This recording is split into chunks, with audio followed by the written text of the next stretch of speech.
The Unfiltered Business Podcast, a place where young professionals come together to grow, evolve, and change for the better. A place where success is accessible. Welcome to the show. Welcome back. It's the Unfiltered Business Podcast. I am your host, Derek Thomas.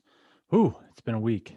Last week when we touched base, I told you I was going on vacation. I am back, and man, it felt good to get away. On this week's episode, I have Natalie Frank on the show. Natalie is the founder of the Rising Tide Society, as well as a community engagement officer over at Honeybook, and just is constantly doing great things to help small business owners.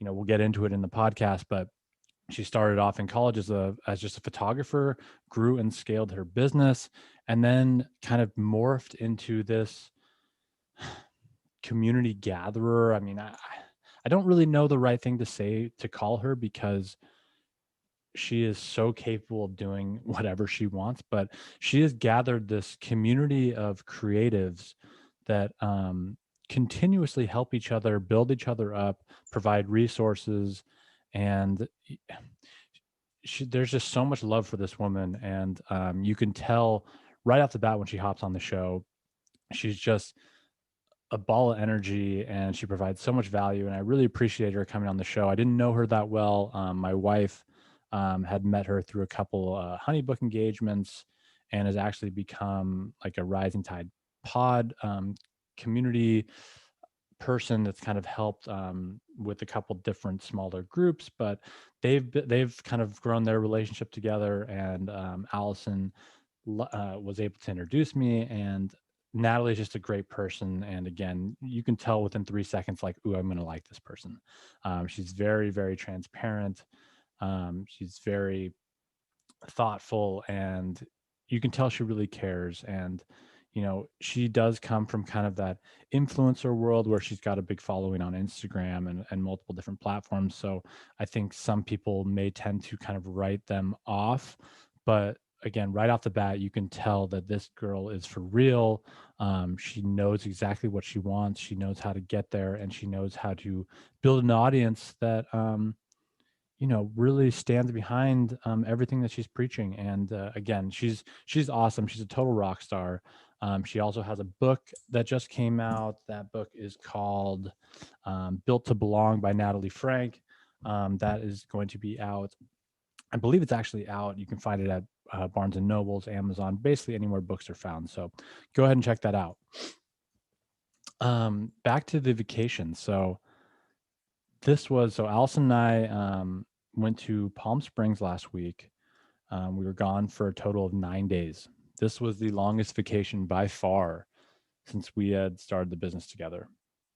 Our last vacation was we went to Kauai for a honeymoon back in November of 2017. So 3.5 years ago, something like that. And since then, we've only done a few little extended vacations here and there, maybe take a Thursday off, Friday off, or maybe take a Monday off, something like that. So nothing more than 3 or 4 days. But this was a big test for me. For those who know me, I can be a ball of stress sometimes.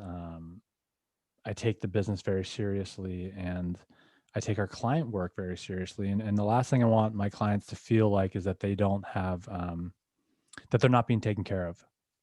And so for those reasons, I tend to not always take advantage of maybe times where we can take vacations or take some time off, things like that. I tend to overanalyze and go, well, it's not a good time right now. There's lots of things coming up, or, hey, the pipeline's kind of drying up. Now we need to go out there and find more. It's like, if you think about it, like, there's never a good time to really do anything if you're thinking in those instances. So this was a big step for me.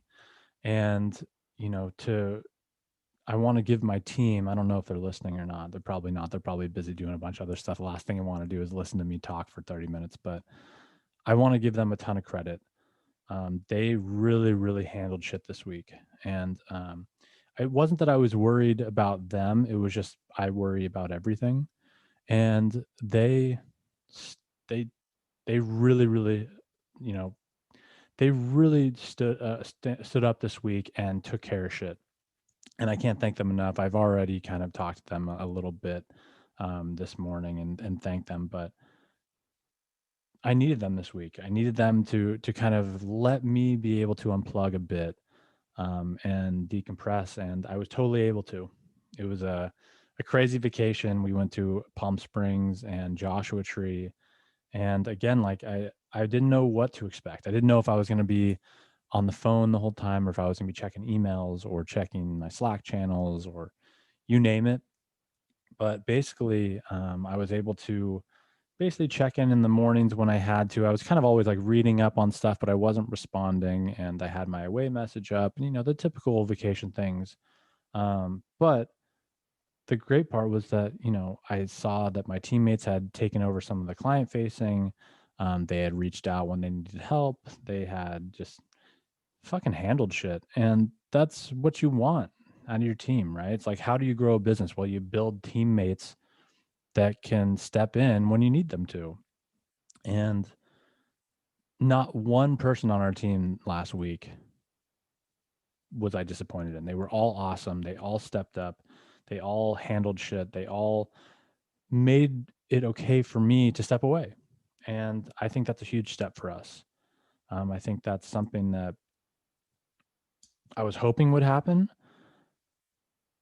that I wanted to happen, but I was unsure would happen, And because we're a digital agency, we're not in an office together. So you don't always know what to expect, but it was awesome. I'm coming back a few pounds heavier. I was exhausted yesterday. We got back, and I thought I was going to be able to just jump right back into work. And it was like this huge wave crashed over me of just exhaustion. And I was able to kind of recharge yesterday, and now I'm back and I'm feeling great. And it's beyond crazy. We had a number of inquiries while I was gone. I think I mentioned last week that, we told everyone that we were leaving. And then 2 days before we left, it was like this wave of shit came like, hey, and remember me, I want to do this and I want to do that. And hey, we want to work with you on this. And it's like, this is so amazing, but where were you a month ago? Or like, why couldn't you have called me a week from now or something like that? But that's how business goes. And, I can't complain. It's always great. And so I wanted to thank my teammates for really stepping up last week. They knocked it out of the park, and they were able to put me in a position where I could relax a bit. And, that doesn't happen to me often. Like I said, I'm kind of a ball of nerves. I'm always worrying about something, or, I get that. My dad listens to this, and I think we're probably pretty similar in that aspect. But it was very encouraging to me. It shows that we're building a sustainable business that, we don't always have to be 100% present for. Um, we have teammates in place that can help us.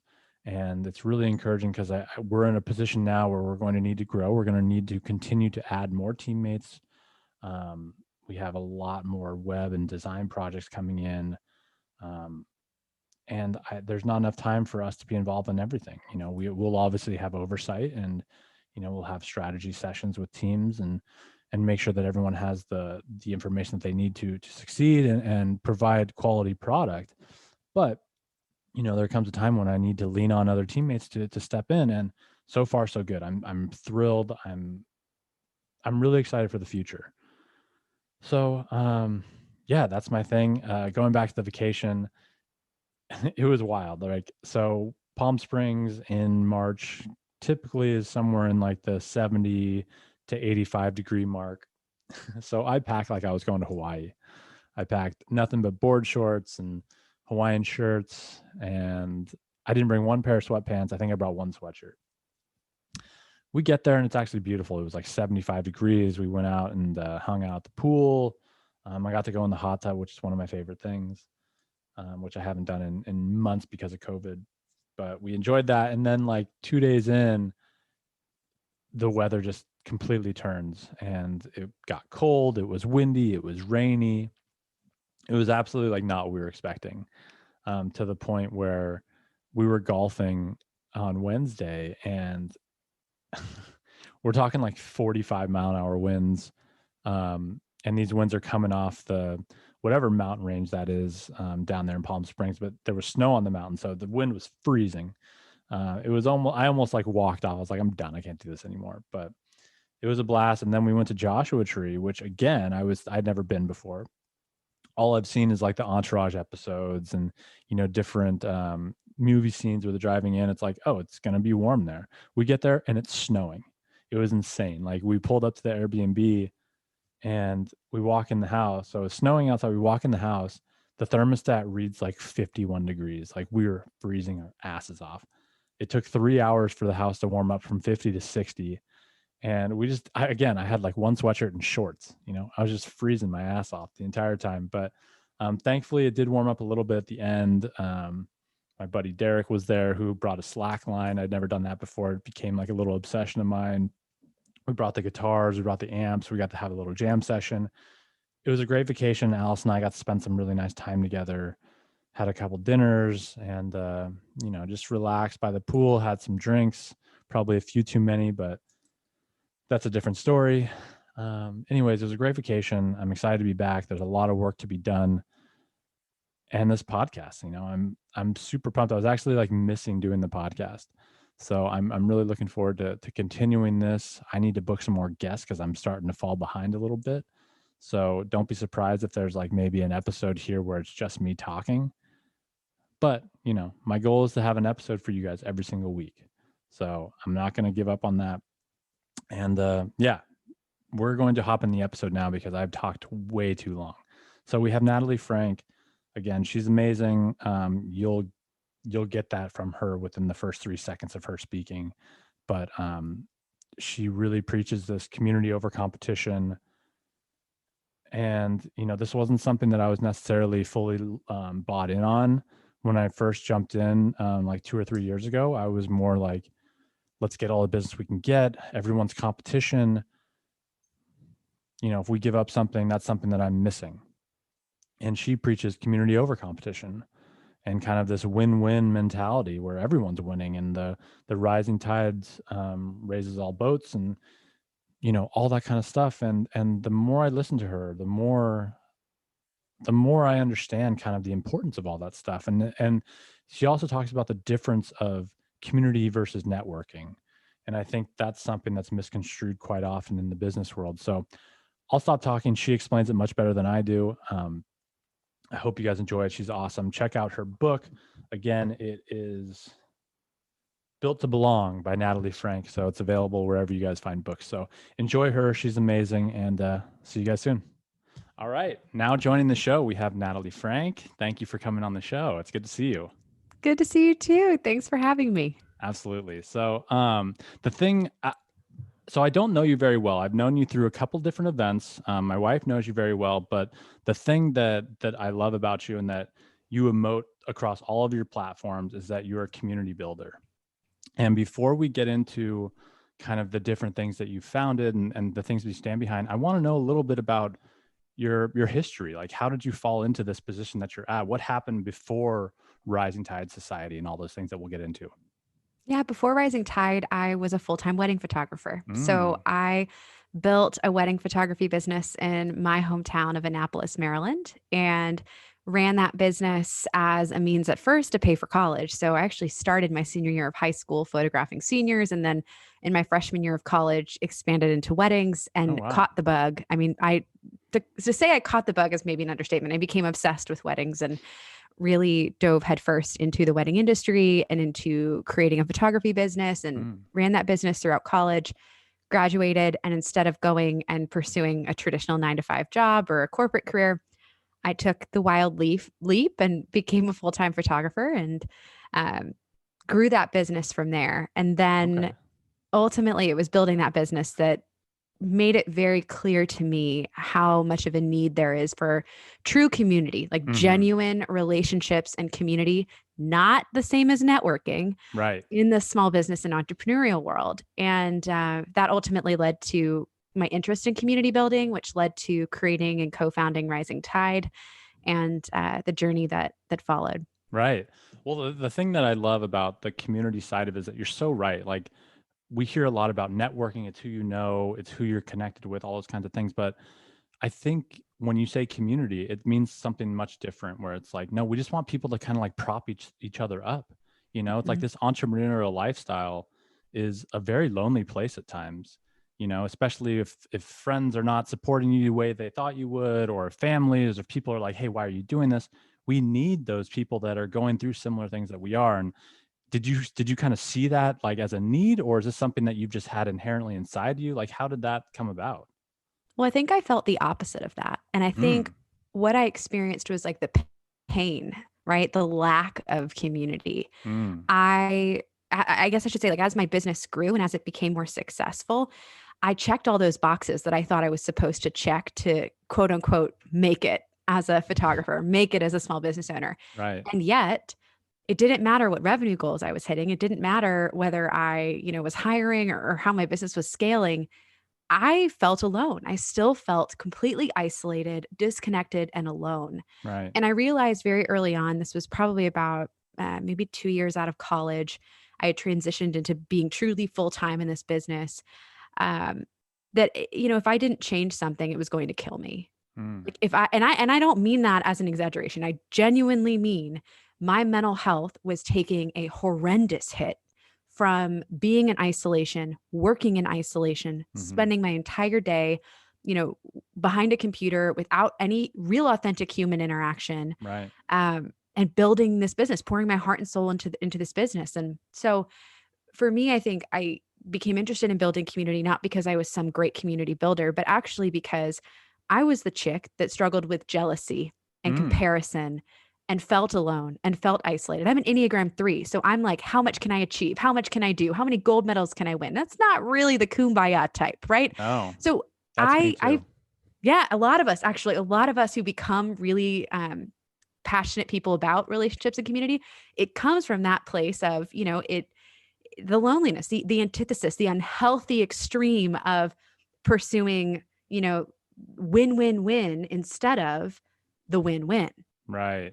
Pursuing being the best rather than just being my best, your best, Mm, and knowing that in just being your best, there's still plenty of room for other people to be their best and to step into what they're created to do, what they're passionate about. So anyway, all of that to say, like wrapping it up with a bow, I really longed for community. I was longing for connection in the chaos of running a small business. right. And I recognized that the the places that existed where from far away it looked like there was an opportunity for community, they often were more about pursuing this opportunity to fit in Mm, rather than this opportunity to belong, this chance to, network. And like I said, all those things that maybe lead us to think we're going to be successful, the achievements, the, curated feed on social media, the excellent portfolio, all whatever right. it looks like, those sometimes can be the antithesis of true belonging, because true belonging isn't about looking like you've got it all together. True belonging is about bringing your baggage to the table, Right. showing up, busting through the front door and saying,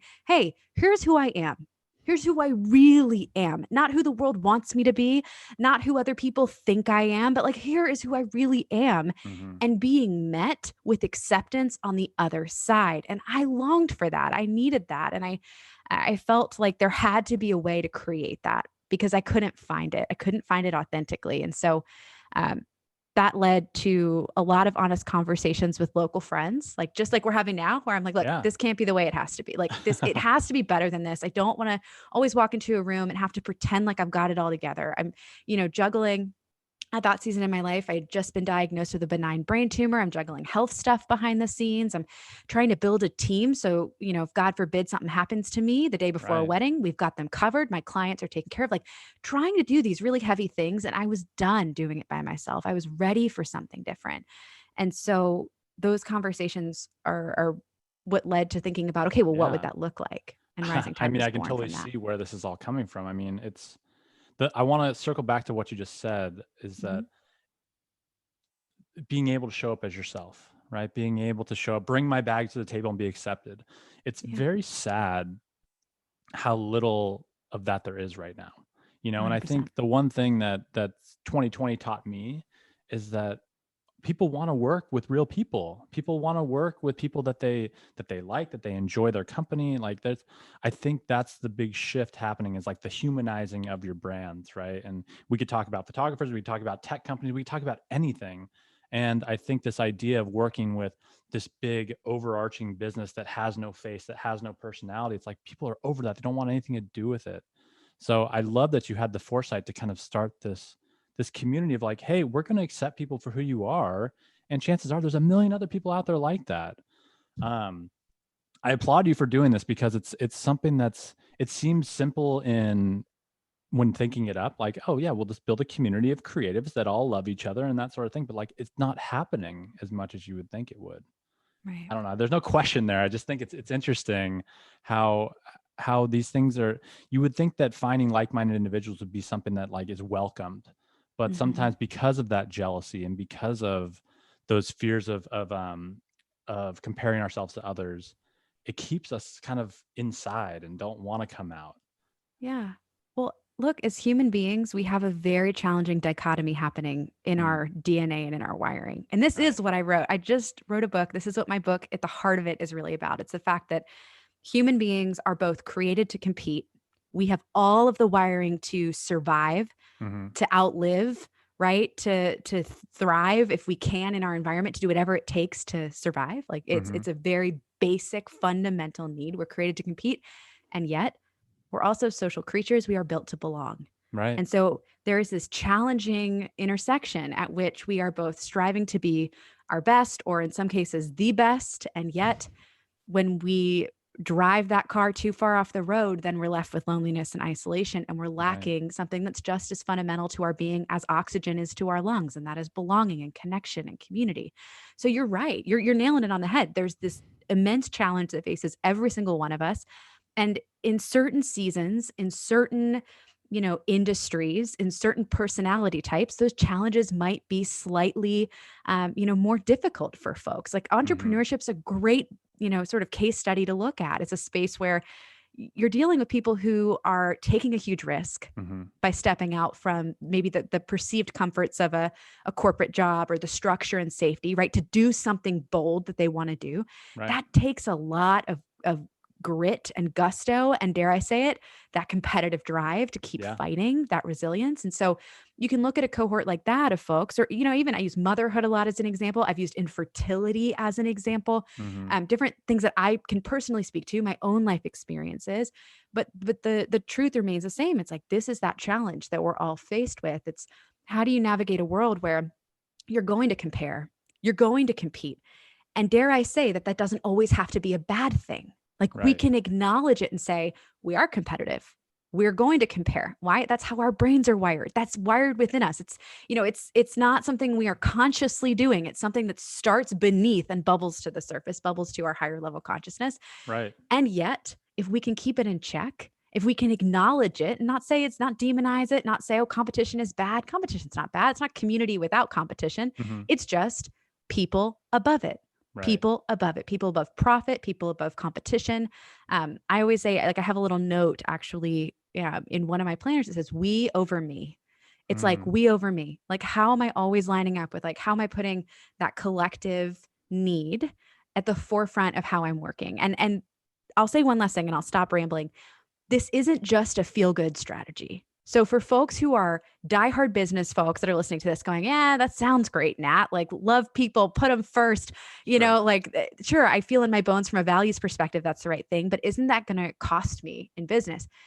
And the truth is, the most successful business owners are not the ones who are always distracted by what their competition is doing. Mm. They are the ones that are more focused on what their customers need, the pain points of the collective, in creating solutions, in Right. innovating and creating an extraordinary product, that they don't have time to look to their left and look to their right and compare constantly while scrolling on social media. They don't even have time for that at all. They're constantly focused on showing up and serving and building those relationships and knowing that if they're showing up and doing their job well, creating a unique niche in the market, right?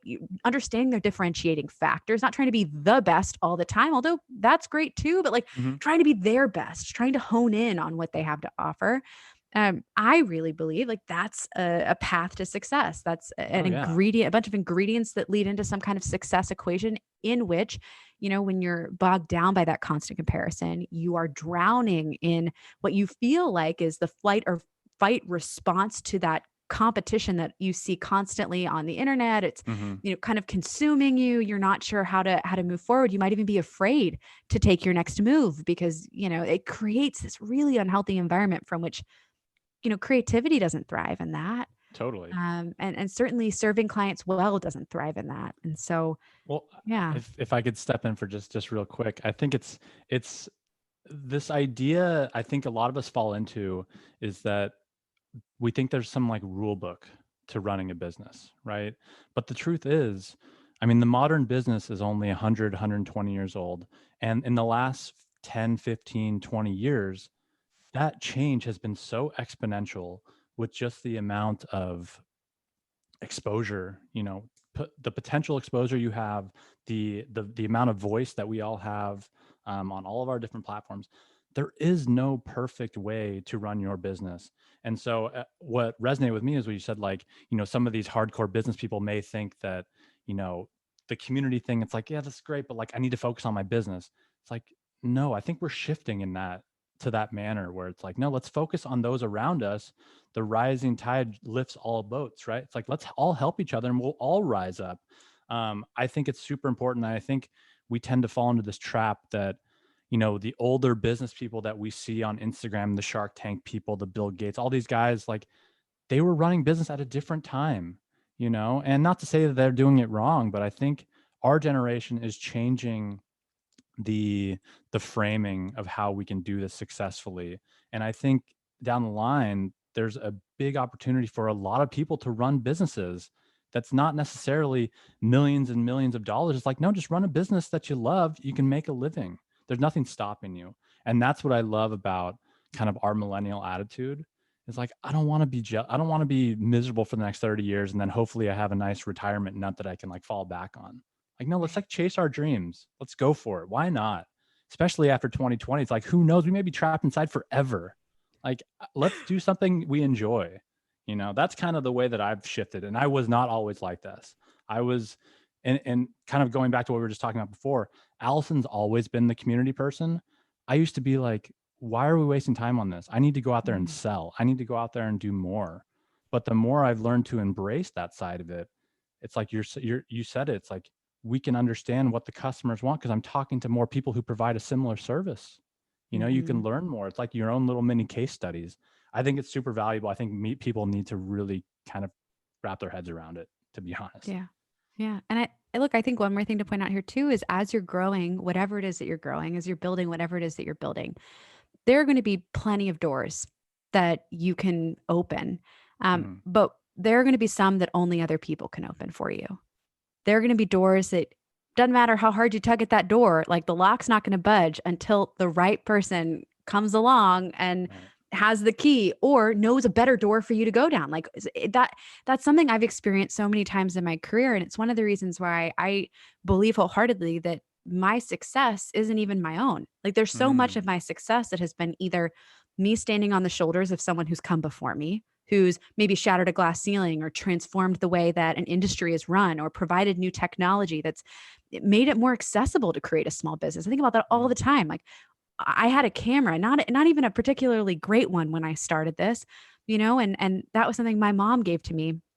And my mom is the most extraordinary woman. She was a single mom. She raised my sister and I and sacrificed a lot for us growing up.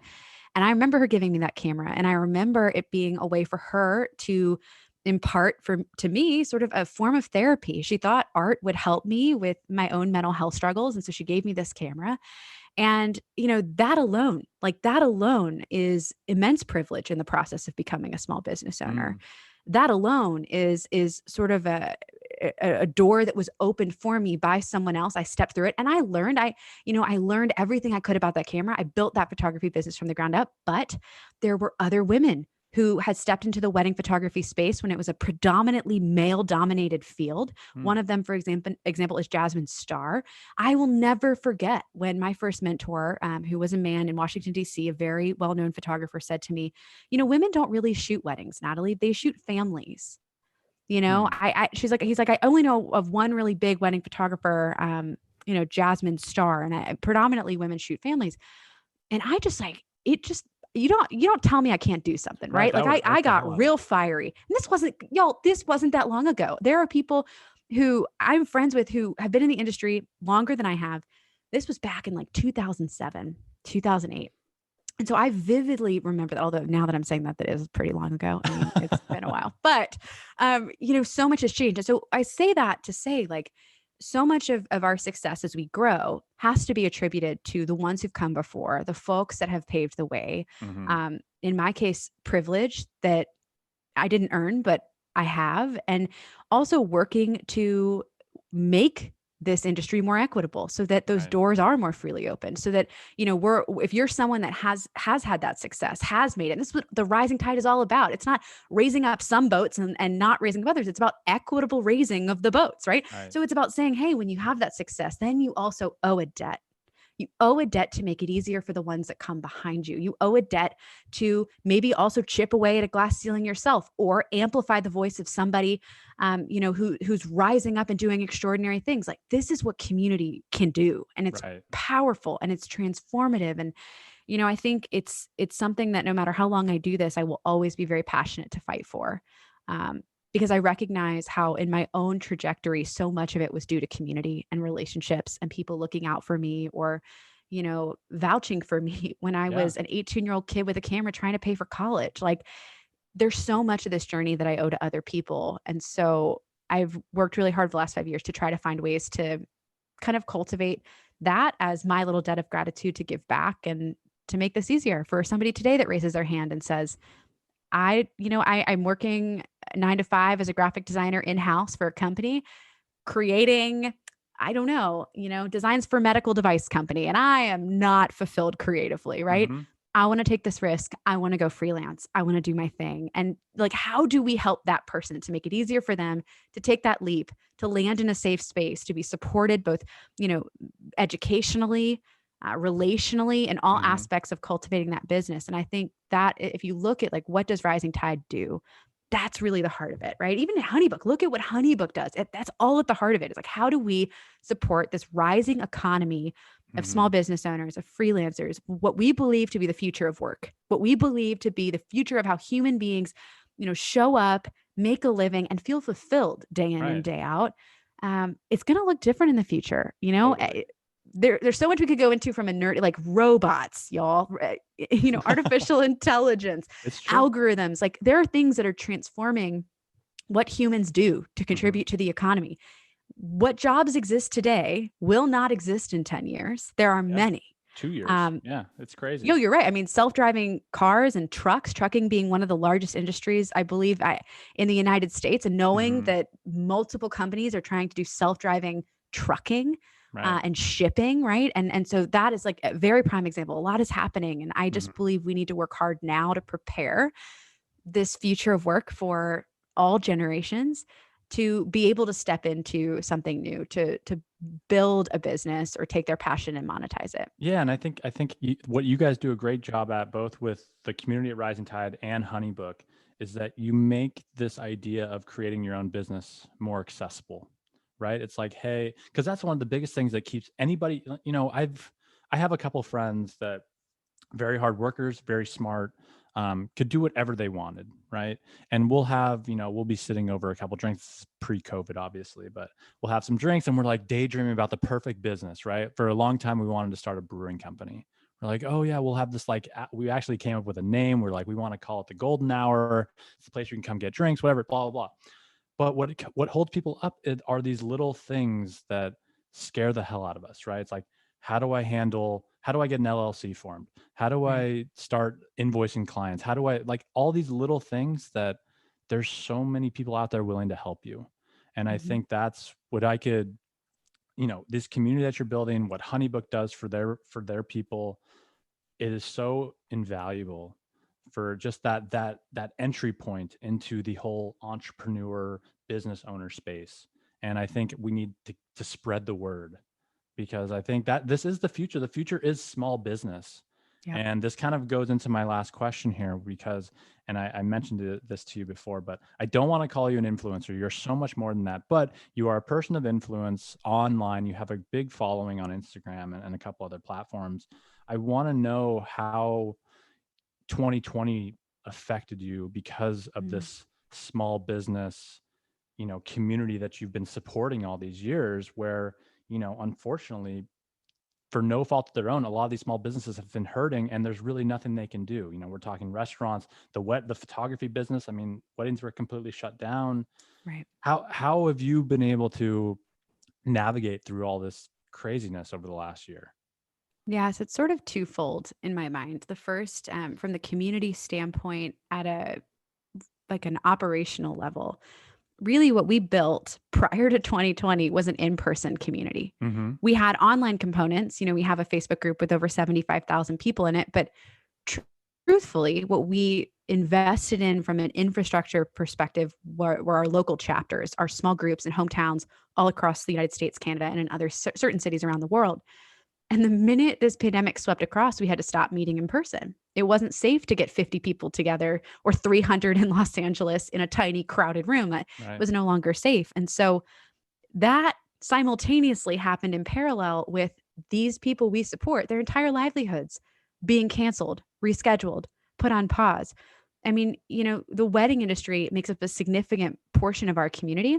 Mm-hmm. And many of them have had one of the hardest years now going on. We're going to surpass a year and potentially looking at a year and a half to 2 years of impact. Right. So they're not able to access the community in person that they used to have, while simultaneously experiencing both personal and professional struggles. A lot of them kids are now at home. Mm-hmm. A lot of them are worried about themselves, worried about others that they love, who might be at risk or greater risk of contracting COVID. Mm-hmm. There's so many layers to this. It's not, and so it's not something that's as simple as saying like, oh, they lost revenue. It's like, oh, they lost revenue and they don't have Right. the normal vehicles to navigate from coping and community support that they would otherwise. Mm-hmm. They're dealing with all these other layers on top of it. And so basically what we tried to do were a couple of things. First, we pivoted all online. And so we immediately brought the content, the support, the education that we were offering previously into the online space, into the virtual, and that extends now. So in 2021, we have shifted our entire education model to be online. We're no longer waiting for things to go back to normal. We have moved into a new reality with Rising Tide, where we are serving education online, and we're really focused. Spirit that you have. You're like, we are not going to let this thing stop. We're going to figure out a way to make it work. We have to. Right. Yeah, we have to. And in the process, also realize that this is a more accessible way to provide this content and information anyway. We had people that have never been able to attend a Tuesdays Together in person. We have folks with chronic illnesses, people with kids that just can't get off work to and get childcare. They can't, like, that's not an accessible route to then show up at a meeting, who now for the first time have true digital access to this content that they didn't have before. We switched into offering closed captioning in all of our Global Tuesdays Together. So, folks in our community who are deaf or hard of hearing have full access to closed captioning live while we're presenting that material in real time. Like, those are shifts that, for as much as I hate this pandemic and I wish with every bone in my body that it didn't happen. Right. Those are shifts that we were forced to make that I will never let go of. Like, I will forever be grateful that we made those shifts, because it made us a more accessible and equitable and true community, right? Which is what we're trying to do. It's what we're showing up for. And so that's the one side. And then, you look at the other side, and we have done everything we can to support in different aspects as things have bubbled up. So when COVID first hit, at Honeybook, we overnight, I mean, truly it was like, our CEO just took the reins and said, stop everything that you're doing. We have one goal. This is literally what I said. He goes, we have one goal: save our members' businesses, period. So salespeople stopped selling and started becoming support people. They started calling almost every Honeybook member. It was nearly possible to get to everyone, but started calling Honeybook members and literally just saying, I'm just checking in on you. How are you? What do you need? And then from that, we were listening. People would say, this is what I'm struggling with. I'm dealing with reschedules. I don't know how to deal with the contracts. What's a reschedule contract? What clauses do I need? Right. And immediately started contracting with attorneys. We got free clauses made available almost immediately to our community. Then we made them public. Like, we did everything we could. We're like, what does the community need? Do they need legal advice? Yes. Do they need financial advice? Yes. Comms? Yes. Allison and I got on a webinar, right? Like, multiple folks came to the table and said, hey, I can help here. I can help here. Let's just tackle this together. Mm-hmm. And, I look back and I realize that in the moment for us, it felt so chaotic and it felt so out of control because we were just rushing as fast as we could to get resources posted to make a resource hub. The product team literally pivoted and started building like resource hubs in the product, building reschedule buttons in the product so that it was so easy for our members to navigate this new reality. Right. I look back and I'm like, not only did we do that, but we have had as a result, like our community has grown, the relationships have strengthened despite all of what happened. And so it's been a really challenging year, but I think the key summary here being my hope is that we never return fully to what it was. Like my hope is that we return to a new normal, not the normal that we knew, that we take the best of what we've learned in this season, what the resilience has taught us, the tools that we've gained, in my case, building a more accessible community, and we make that the standard for the future and then keep improving from there. But that's kind of, I guess, where we've landed out of 2020. And I have a lot of hope that 2021 will be better. I really do. I'm an eternal optimist, but I believe it. I think 2020 was a year that, as much as I don't want to say it, we needed it. We needed to kind of humble ourselves a little bit. We are not invincible. Mother Nature can do some crazy things, and so it gave us the ability to take a breath for a second. And I don't want to say that in a way where it's like, I understand there's a lot of people that were suffering, but I mean, because you're able to work from home for the most part, take a breath and reassess what's important. Right? What is it that I want out of this world? Right? Because it gave us a second to really understand, like, those who were grinding 9 to 5 every single day, being able to work from home. It's like, okay, maybe it didn't take me 8 hours every single day to do my work. Maybe it took me 4, maybe it took me 5, and I can spend in a little extra time. So my point is that it gave us time to get a better understanding of what we want in this world. And I love what you guys are doing. Honeybook, Rising Tide, they're just the passion behind everyone involved. I think the reason why it works is because you guys are so real and authentic and you truly care. I think there's probably a lot of businesses out there that are pushing a similar sort of idea, but it's just not authentic. It's not real. It's not truly from the heart. So I really do thank you for everything that you guys do at Honeybook, at Rising Tide, everything that you do personally. And I thank you for coming on the show. This was awesome. Like the community stuff, it's something that I've had to learn over the last few years and that I've really embraced. And, you don't know me very well, but you came on my show and I really appreciate that. And you were amazing. Thank you. Well, thank you so much for having me. Well, I want to bring up your book one last time. Where can people find it? I did. I wrote a book. Yes. So you can find it wherever books are sold, Amazon, Barnes and Noble, all the spaces and places online. Built to Belong, right? Yes. The book is called Built to Belong, Discovering the Power of Community Over Competition. I love it. Everyone go out there and get it. You will not be disappointed. Natalie, thank you so much. Thank you so much, Derek.